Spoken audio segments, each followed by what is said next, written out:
Hello, knife community, knife enthusiast, knife lovers,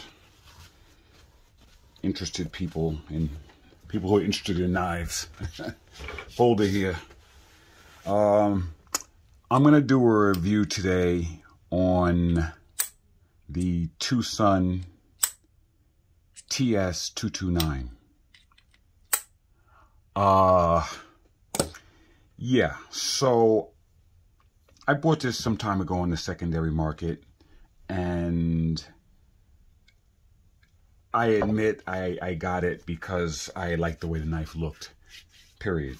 That was the main reason, for looks. I thought it had a really cool look to it, so I got it. But, you know, it does have high-grade materials, so it's not like, you know, I got something that just had a look but didn't have the substance. The blade is M390 steel. I don't know anything about the heat treat on it, but it's a wicked looking blade. Like, as you can see, I mean, it's got angles. It's all over the place. So yeah, let's get into it. It's a front flipper with a fuller. A nice one. There's no slot, but it does have a fuller, so you can, you can obviously, do all types of flicks with this. It has a lot of different deployments, so that's something that's nice. I like options. So we got the M390 with the fuller. The blade is a flat grind. It's sort of a Tonto clip point. It's like how to clip, a modified clip or a modified Tonto, however you want to look at it, because it's clipped and it's definitely got the swedge here. It's got some angles on it. It's got the fuller and flat and flat. Interesting, nice, and I like the overall shape of it. I like the way it kind of has kind of goes down. It's kind of balanced with the look. I wouldn't call this jimping. I don't know. I'm not sure. I guess it is jimping. I guess this is still considered jimping, but it's so far apart. Like, it's not, like when you compare it to something like the PM2 with, like the traction, like the jimping that this has is like, I put my finger here and it literally stops because there's so much traction here. This doesn't have that. It's more decorative because they're so far apart. Your finger can still slide on it. It continues to the the spine of the handle. So I'm not a big fan of this. I mean, I think maybe either leave it out completely or put some real jimping on it. And they also have some on the backspacer. This backspacer, mind you, is not the OEM backspacer. This is, like I said, I got this on the secondary market, and this backspacer was already on there. So, yeah. Right. So we have, let's start out by doing some measurements before we get into anything else besides the blade that we briefly spoke about. Let's get into the measurements. And the measurements, big boy. Whoa. 8.5 inches. Yeah, that's big. Okay. 8.5 inches. Not a small knife. Okay. And we can also weigh it. Let's see what we have on the weight for this thing. Okay. We got 4.8. Yeah. Yeah, it's coming up on 5 ounces. So no, not a light knife either. So it's big and heavy. It's big and heavy. Let's do some comparisons. I have my PM2 here, so let's compare it to the PM2. And if we estimate where the pivot is, because this is the blades we love, PM2 with the G10 titanium cover. It has the as you notice, you can't see any of the pivot bolt. The pivot bolt is covered. So anyway, But yeah, it's bigger. It's bigger than bigger than the PM2.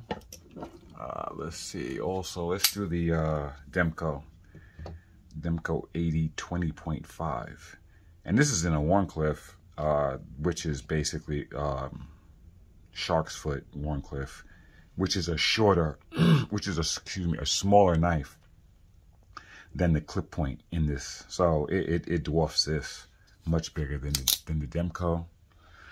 A couple more comparisons. How about a Recon 1? Let's compare it to the Recon 1, which is an enormous knife. I always like comparing things to the Recon 1 because it's so huge. And yeah, it is not bigger than a Recon 1. No, the Recon 1 has it. Because the Recon 1 is, yeah, look at it from this perspective, it looks crazy. The Recon 1, how big? The Recon 1 is literally 9 inches, I believe, or more. Yeah, it's more. From very tip to end, it's 9 1/4. So it's 9 1/4, it's 8 1/2. So yeah, the Recon 1 is just an enormous knife. It really is huge. And let's just do one more comparison. My favorite knife, one of my favorite knife platform is the Manix 2. And I have my Kirinite Manix 2 here. And I absolutely love the Manix 2. And the Manix 2 is an 8-inch knife. So, you know, this is a 1/2 inch, obviously. But, you know, just for the visual, I brought it out anyway, just to get a visual how it looks up to a Manix 2. Okay. Yeah. So, okay. So, all right. So we spoke about the blade M390. And the handle of this thing is titanium and carbon fiber. It's got the carbon fiber inlays here with the titanium, just a titanium frame lock. And it's got very nice action. It's got very nice, look at that, drop shutty. Just got to shake it a little bit. Once you break that detent, it goes right down. And honestly, you can see the detent ball. I mean, not ball, the hole. There's a, I don't know if you can see it right now. I'm not going to try to do it. It's right there. It's right there in the corner. It's a little tiny hole. And that is, that's where the detent goes into. But, yeah. So it falls nice. The action is very nice on this. So yeah, so we have titanium and carbon fiber.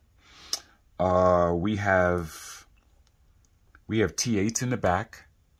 I know that. We have T8s in the back and T6s in the front. The front bolts that hold the carbon fiber inlays and the frame travel stop has a you know, the over travel lock has a T6 also. So those are T6s. I don't mind that. I mean, you know, I get it. I get it. The main is a T8. T8, T8, T8, T8, T6. That's how they did it. Okay. And yeah. So the pocket clip, which is also titanium, is not a deep carry clip. It's not a deep carry. It ends here. It ends about right there. Wait, no, wait. The right there is showing. As you can see where it ends. So you don't have much, you know, you don't have much showing out. That's a nice way, and it works good. The pocket clip works good. It looks good and it functions extremely well. Now, in hand, this thing has a very nice feel to it. It really does. It has a very nice feel. The contouring is excellent. I really like the way it feels. This non-jimping is whatever, but it feels good. But I'm going to say that if I have one complaint about it is, and this is with the ergos, this is the complaint. If you look at this space here, and then you look at the space here, okay, the entire distance, because of the style of this clip, it really makes the pocket clip like it really sticks out. Like if you look at the spoon on the PM2, how when you grab onto this thing, because of the way it's designed, it's flat, you know, up against the scales. This is not. So the clip actually creates width here. You know, I'm going to do something that I don't normally do. I'm going to pull out my micrometer. Let me cut this thing on, and I'm going to measure this here. So this back area is 18 millimeters, which is 3/4 of an inch. Probably just short of 3/4 of an inch. 18 millimeters there. And the front section is 14 millimeters, which is a 1/2 inch. So, okay. So you're talking about a 1/4 inch difference from the back to the front. And I think you feel it. I think you feel that in your hand. Like, it's noticeable. I'm not saying this is uncomfortable, but the width difference in how you're holding this back, I feel in my hand. So if I'm going to make any criticism, I guess that would be it. I would definitely like to say that the details of this knife are excellent. It's got contouring all over the place. It's got tooling and detailing all up and down the titanium. The carbon fiber is spectacular. It's really nice. Really nice design on it. The main bolt, the T8 main, is really aesthetically pleasing. Look how it looks. I mean, you know, they did on the show side, there's nothing, of course, and they have the, you know, it opens up on the clip side. Also, the pocket clip mounts on the inside. The screws are on the inside of the pocket clip. It doesn't look like it's reversible though, because it would have, at least it would have some holes here. So, but yeah, but they're inside. So yeah, very nice knife. Very nice knife. Yeah, so that's it. That's all I got. Basically, so what's my assessment of this knife? I think it can do, I mean, the blade is a flat grind M390, basically. So yeah, it's thin enough stock that you can push this through materials. You know, it's pretty flat on the bottom, and then it curves up to the tanto with the swedge that is created on the front of the blade. You know, even if it didn't have all that, you can still cut this like you would use, like you would do a normal cut. I mean, it's not like a PM2 with the smooth belly going from the front to back. It's got that, you know, but yeah, listen, EDC carry tasks, not a problem. Nice action, the blade drops, nice materials, not too expensive, you know. Yeah, I'd recommend it. I mean, if you like the way this thing looks, if you're local laws, you can carry something like this. Or if you like, just like it for your collection. If you can't carry it, if you just have to keep it inside, but you just like knives, you know. Other two, the blade is perfectly centered on this. I mean, really good. So yeah. So yeah, all right. That's all I got. TwoSun TS229.